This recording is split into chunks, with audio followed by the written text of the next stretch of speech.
అసలు మన రాష్ట్రం ఎంత దయనీయ స్థితిలో ఉంది అంటే పక్క రాష్ట్రాలందరికీ అన్నిటికీ రాజధానీలు ఉన్నాయా? బెంగళూరు, చెన్నై, ముంబై అన్నిటికీ అన్నీ ఉన్నాయి. కానీ మనకేముంది? చేతిలో చిప్పు ఉంది. కనీసం ఒక రాజధాని కూడా లేదు. మన బిడ్డలు ఎక్కడికి వెళ్ళాలి ఉద్యోగాల కోసం?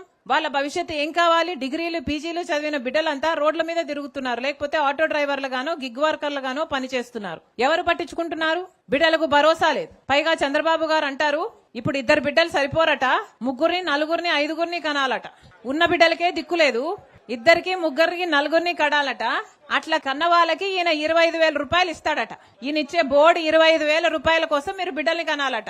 ఇప్పటికే ఆరోగ్యశ్రీకి చంద్రబాబు గారు 3,000 కోట్ల రూపాయలు బకాయిలు పెట్టారు. ఫీజు రీయింబర్స్మెంట్ కు 6,000 కోట్ల రూపాయలు బకాయిలు పెట్టారు. ఇప్పటికే కరెంటు ఛార్జీలు చంద్రబాబు గారు ముఖ్యమంత్రి అయిన తర్వాత ఈ 2 ఏళ్లలో మీ మీద 15,000 కోట్ల రూపాయలు వేశాడు. ఇదంతా సరిపోలేదు, ఇప్పుడు ఈ బిడ్డలు సరిపోరట, మళ్ళీ బిడ్డలను కనాలట, మీకు దానికి 25,000 ఇస్తారట.